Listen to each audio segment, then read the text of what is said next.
Welcome to Infectious Conversations, the Infectious Diseases podcast recorded at WVU Medicine in Morgantown, West Virginia. And now your host, Dr. Mira Mehta.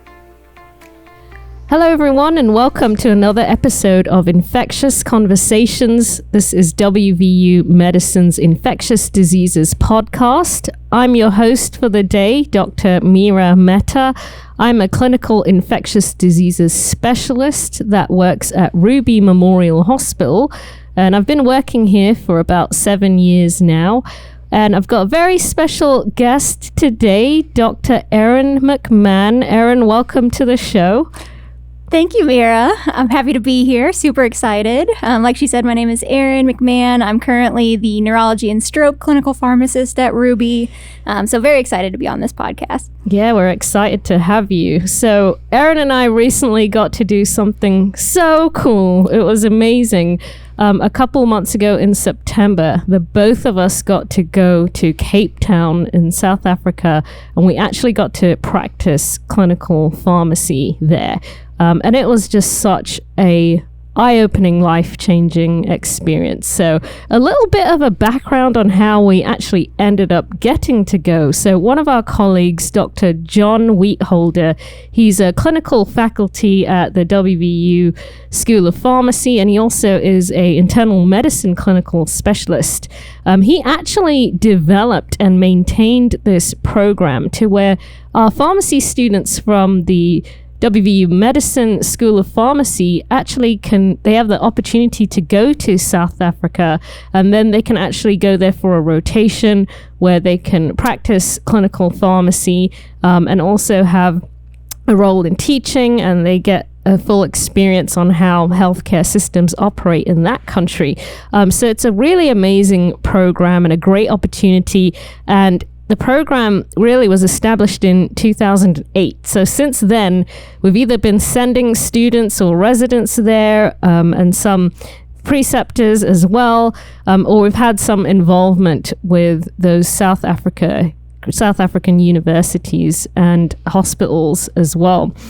So the way that Erin and I got to go is that we luckily we had the opportunity to serve as preceptors this year, and so each of us went down there for 2 weeks in September, and we got to work in a couple of the hospitals there and practice pharmacy and see how the healthcare system worked. And so we also got to collaborate with the University of Western Cape. So there were a couple pharmacists there, Rainier and Nicole, that we worked with. We got to interact and teach the South African pharmacy students there as well, which was an amazing experience too. So Erin and I, we actually worked at 2 different hospitals. Erin, if you want to talk a little bit about the hospital you were working in. Yeah, absolutely. So I echo everything Mira just said. It was an absolutely life-changing, eye-opening experience for both education and just clinical pharmacy practice in general. I was specifically at New Somerset Hospital, which is about 45 minutes to an hour north of Strand, where we were staying for the full 2 weeks that we were there. Basically, this hospital is one of the oldest in Cape Town. It was opened in the early 1800s. It's about a 100 to 200 bed hospital, primarily serving the public sector. So a lot of patients that live in the townships of South Africa seek care at this hospital. We saw a lot of HIV, a lot of tuberculosis, a lot of general medicine concerns as well. I spent a lot of time in the psychiatric wards as well as the high care, or what their equivalent of a critical care setting would be, as well as the ED. So a huge learning opportunity for me. I was super excited to get to be involved in those different areas. Yeah, it sounds really amazing. And it's very interesting because the healthcare system is so different there as well from what we're used to experiencing in the US. I was located at Helderberg Hospital. So Helderberg was a little bit closer to Strand where we were staying, but it's a relatively small hospital. So they had both inpatient and ambulatory care services as well. They had a HIV clinic, so it was great because I got to spend a couple days in the HIV clinic working there. But again, it was a lot of internal medicine patients as well. We saw a ton of HIV, a lot of TB, but then also, as you mentioned, there were things like heart failure and AFib and general medicine disease states as well. And it was interesting because the rooms there, they're actually barrack-style rooms. So you would have multiple beds in one room, but then the male and female wards would be separated from each other.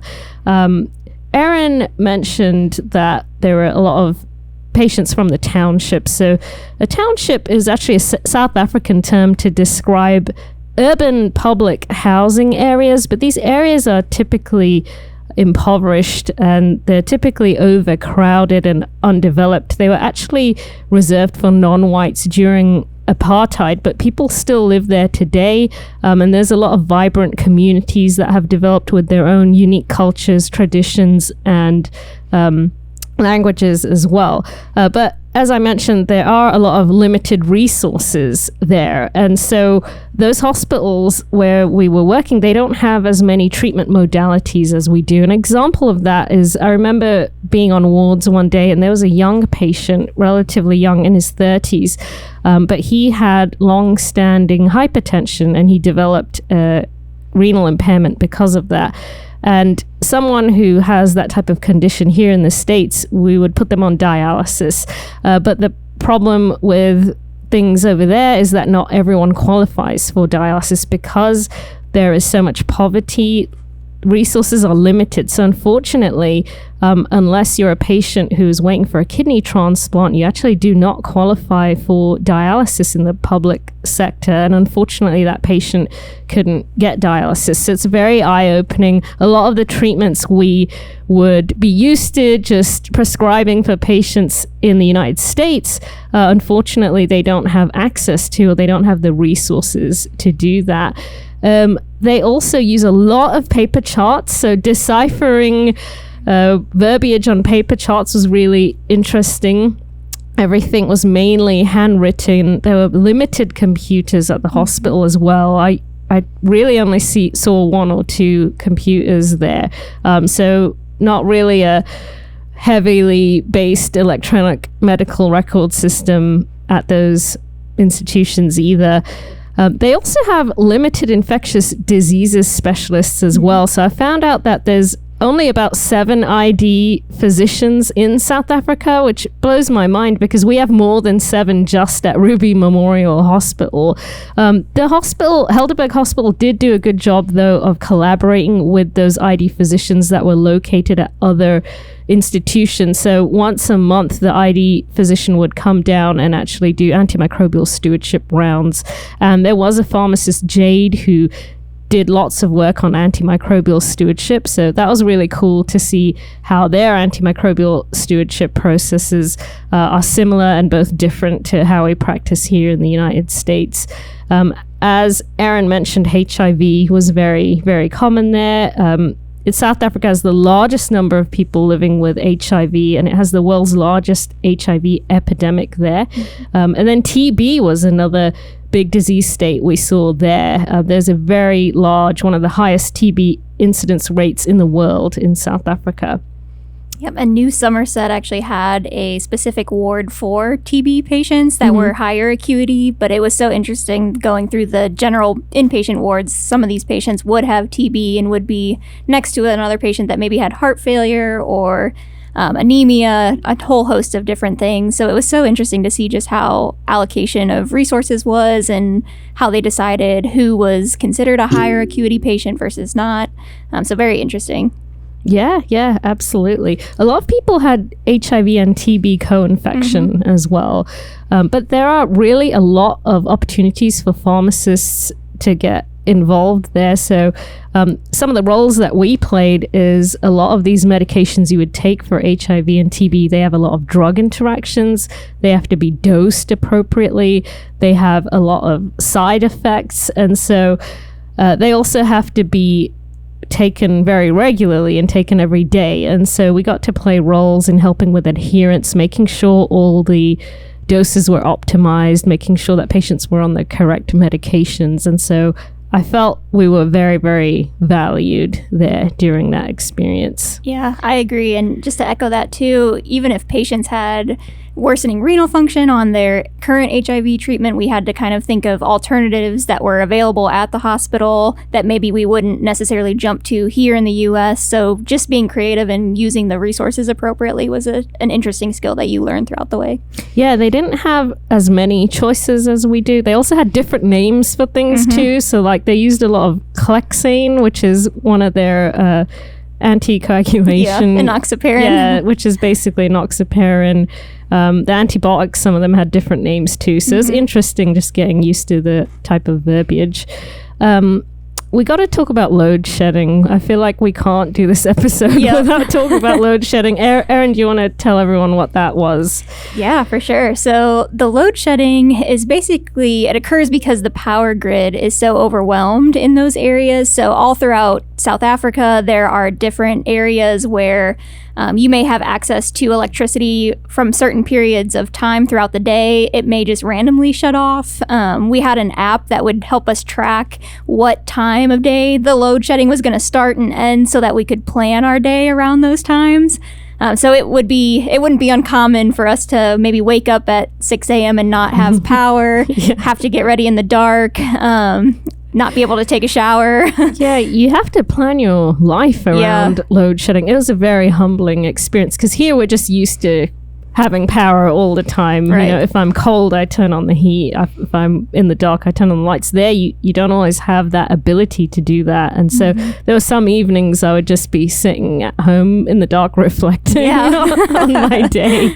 I'd have to not look at my phone. Yeah, exactly. Yeah, you've got to make sure you charge things while you have power as well. So sometimes load shedding would be up to 8 hours a day. So it was interesting because when I left, that's when load shedding disappeared. And so there's not load shedding every day. Sometimes it changes, sometimes it's for a few hours, but it got really bad until I left and then it went away. So that was kind of comical. One of the really cool things I got to see there is one of the clinical pharmacists there, he invited me to this TB workshop. And this workshop, essentially, they advocate for outreach for TB. And so what they do is that they not only look at the clinical side of TB, but they're also helping to build community leaders. And so they find people in the community that people respect, that the public respect, and then they turn them into TB champions where they can then educate the community about TB and also educate children about TB as well, so people know about it at a very young age. And the goal of the workshop really is to raise awareness and to end TB, which was really amazing to see and hear the different stories that the community leaders had. And they also really, really focus on reducing TB stigma as well. So it was just really great to be a part of that too. The other cool thing was that pharmacy is really an area that is growing in South Africa, and Erin and I both got to be a part of just growing pharmacy practice in that country. They really are trying to make a lot of changes to where pharmacists can practice similar to how we practice in the United States.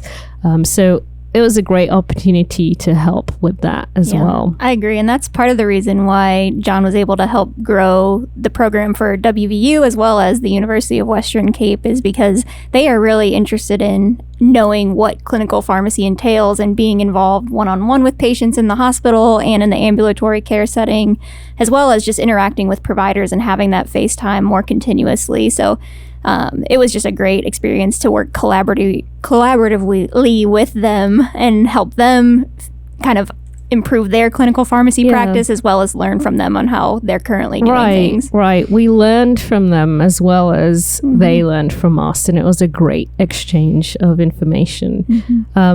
Lastly, I just want to quickly add, what were some of your favorite things that you got to do outside of work there? Oh gosh, everything was so amazing. There was not one thing that I didn't like. I would say the hiking was my favorite part. especially with Table Mountain or Lion's Head. Those are the two big peaks that we did while we were there. And seeing the Atlantic Ocean from the top. Amazing. Amazing. You can see all of Cape Town from those hikes. Other than that, I really liked my interactions with the students and the university that I had there. I just felt so appreciated by them, and I was so appreciative of everything that they had taught me while I was there, and it was just such a great learning experience throughout the entire 2 weeks. Yeah, I was just so inspired by everyone I met, the faculty, the students, the patients as well. It was just incredible. I went on a safari. I got to pet a cheetah, which was amazing. And then I went paragliding for the first time, which was absolutely amazing. I also got to visit Robben Island as well, which was a great experience too. So overall, we had an amazing trip. I'd love to go back again. I'm sure we're excited to go back. Erin would love to too. But we just want to thank everyone for listening to our experiences on this podcast today. You've been listening to Dr. Mira Mehta and Dr. Erin McMahon, and we hope that you join us for our next episode in the future. And this was Infectious Conversations, WVU Medicine's Infectious Diseases podcast.